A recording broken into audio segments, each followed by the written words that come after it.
आज सुबह सुबह के लिए आपको गुड मॉर्निंग।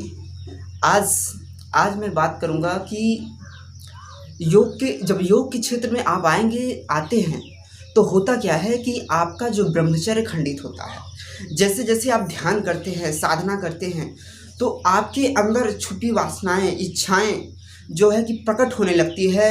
आपके अनकॉन्शियस माइंड से, मतलब अवचेतन मन से आपके चेतन मन में उतरने लगती हैं आपकी इच्छाएं, आपकी वासनाएं। तो इससे होता क्या है कि कहीं ना कहीं आप अपना ब्रह्मचर्य खंडित करते हैं। आप उस ऊर्जा को, उस काम ऊर्जा को आप संभाल नहीं पाते, जिसके कारण क्या होता है, आपका ब्रह्मचर्य खंडित हो जाता है। ब्रह्मचर्य खंडित होने का एक सबसे बड़ा कारण क्या है कि आपकी सोशल मीडिया, आप सारे सोशल मीडिया पे जहाँ जाए वहाँ पर आपको वो दृश्य दिखाए जाते हैं। ऐसे दृश्य आपको दिखाए जाते हैं, कहीं ना कहीं आपके भीतर की जो छुपी हुई वासना है उसको मतलब जागृत किया जाता है, जिसके कारण आप समझ सकते हैं कि आज के युग में ब्रह्मचर्य रहना बड़ा ही मुश्किल होता है। आखिर क्या किया जाए, क्या है इसके आखिर कोई क्या ऐसा साधन है, कोई ऐसा माध्यम है, क्या ऐसा कोई तरीका है जिससे हम अपने ब्रह्मचर्य को खंडित होने से बचा सकते हैं और जो हमारे अंदर की जो इच्छाएं इतनी तीव्र हो जाती हैं उसे नॉर्मलाइज किया जाता है, उसे नॉर्मल किया जा सकता है।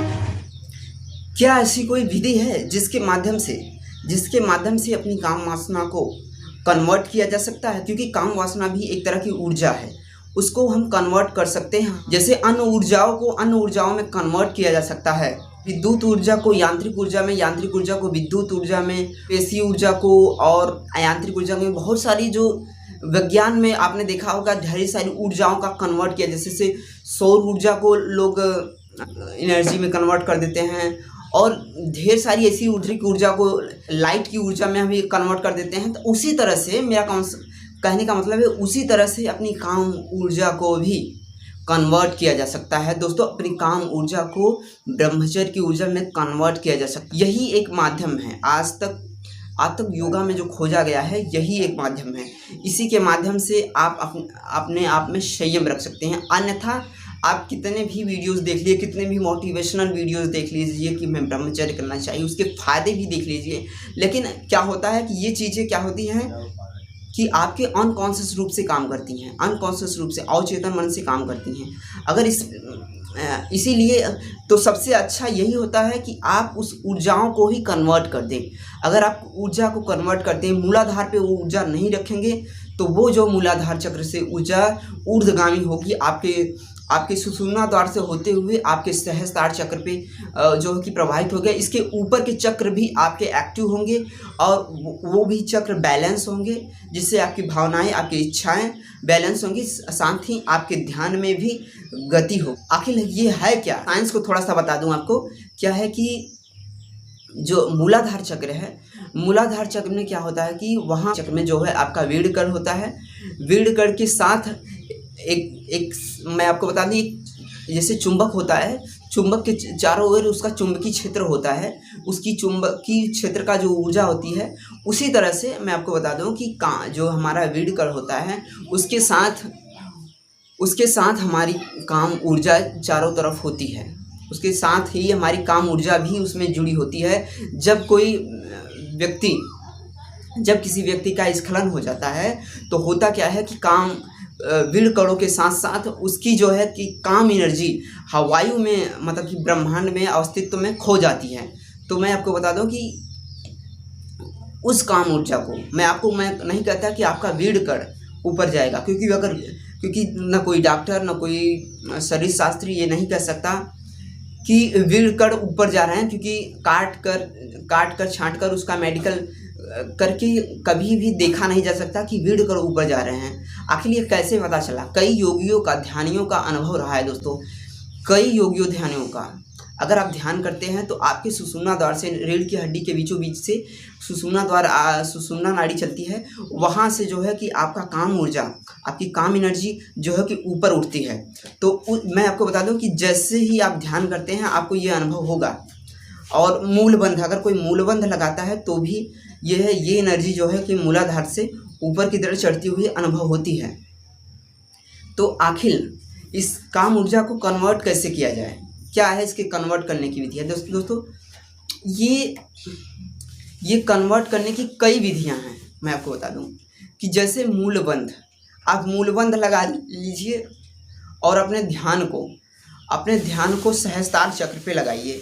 जैसे आप भीतर से अंदर जैसे किसी आकाश को देख रहे हैं, उस तरह से अंतर में पूरे आकाश को देखें और अपने मूल को सिकोड़े, बार मूल को सिकोड़े और मन में देखिए, ये संकल्प शक्ति के बल पे होता है। आप अपने भीतर संकल्प करें कि मैं अपनी मतलब कि काम ऊर्जा को, अपनी जीवन ऊर्जा को, मेरी जीवन ऊर्जा मूलाधार से ऊपर उठ, ये भाव भी लाएं, एक भाव दशा लाएं कि संकल्प लाएं कि ये ऊपर उठ रही है, एक आकर्षण की भावना लाएं कि ये ऊपर उठ रही है। जैसे जैसे आप ये भावना लाएंगे और बार बार गुदा को सिकोड़ेंगे और छोड़ेंगे, ये काम की एनर्जी ट्रांसफॉर्म होने लगेगी। अगर आप ब्रह्मचर्य का पालन करते हुए इस एनर्जी को ट्रांसफॉर्म करते हैं, बार बार ट्रांसफ़र करते हैं 1 महीने 2 महीने, तो आपको देखेंगे कि शायद हमें लगता है कि अगर आपने ब्रह्मचर्य पालन किया है, ब्रह्मचर्य का खंडन नहीं किया है, तो आपको 2 4 5 दिन में ही आपको अनुभव होने लगेगा कि मूलाधार से कोई ऐसी जीवन ऊर्जा,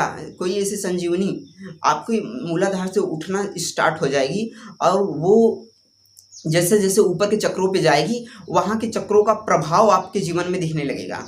जैसे स्वादिष्ठान पे जाएगी तो आपके भावनाओं पे बहुत कंट्रोल होने लगेगा।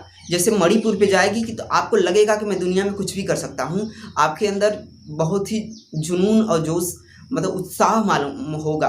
और जैसे मैं आपको बता दूं, जैसे ही काम ऊर्जा आपके ऊपर उठेगी, आप अपने भीतर एक अलग तरह का उत्साह, एक अलग तरह की साहस, एक अलग तरह का हल्कापन, बॉडी में हल्कापन, एक खुशी की फीलिंग करेंगे। आपको हैप्पीनेस की फीलिंग होगी क्योंकि ये काम ऊर्जा है, ऊपर उठेगी तो आपके ऊपर के चक्रों को प्रभावित करेगी। जैसे जैसे ये काम ऊर्जा आपके हृदय चक्र पे आती है, हार्ट चक्र पे आती है, हार्ट चक्र पे आते ही आपके अंदर प्रेम की भावनाएं जागने लगेंगी। आपको लगेगा कि संसार की मदद करनी चाहिए, दूसरों की मदद करनी चाहिए, हमें हेल्प करना चाहिए। आपको मतलब यहाँ से हार्ट चक्र पे आते ही आपके अंदर आध्यात्म के भी रुझान पैदा होने लगेगी। धीरे धीरे आप इस चक्र पे, अगर आप इस काम एनर्जी पे आप काम करेंगे तो धीरे धीरे ये एनर्जी ऊपर के चक्रों पे जाने लगेगी।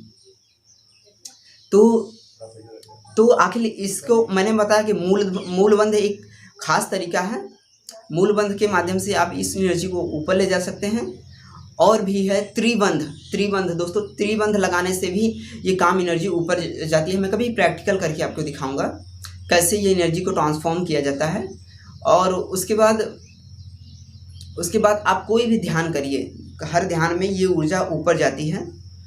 आप ओशो रजनीश का जो है कि आप सक्रिय ध्यान करिए, उससे भी ऊर्जा जो है जागृत होती है और काम का ट्रांसफॉर्म होता है। और मैं सबसे बात बता दूं, आप अपने ध्यान को अपने थर्ड आई के बीचों बीच लाएं। इस तरह से आप अपने ध्यान को थर्ड आई के बीच लाएं और तेज़ी से सांस को बाहर फेंक दें। क्योंकि जब सांस को आप बाहर फेंक देंगे तो आपके जो पेट में क्या होगा, निर्वात पैदा होगा। अब प्रकृति जो है निर्वात को कभी भी मंजूरी नहीं देती। प्रकृति निर्वात को सह ही नहीं सकती, निर्वात को नहीं सह सकती, निर्वात में कुछ न कुछ डाल देती है। तो निर्वात जैसे ही आप अपने नाभि में निर्वात पैदा करेंगे, अपने आप मूलाधार से आपकी काम ऊर्जा ऊपर आपके नाभि पे अपने आप आपकी काम ऊर्जा जो है उठ के चली आएगी। जिससे क्या होगा कि आपका जो है कि काम के केंद्र की ऊर्जा जो है ट्रांसफॉर्म हो जाएगी। तो अगर आपको हमारा चैनल अच्छा लगे तो प्लीज़ सब्सक्राइब कर दीजिए। ऐसे ही कि रिसर्च के बेस पे मैं कोई शास्त्र, कोई गुरु नहीं रिकमेंड करता। मैं स्वयं के एक्सपेरिमेंट के बेस पे जो भी मैं बातें करूँगा, मैंने अपने पूरे जीवन में जो एक्सपेरिमेंट किया है योग पर, मैंने वो जो है कि समाज को मैं देना चाहता हूँ। इसलिए आप मेरे चैनल को ज़रूर जुड़े रहें और मेरे हर एक एक्सपेरिमेंट का, योग के हर एक एक्सपेरिमेंट का मेरे अनुभव के बेस पे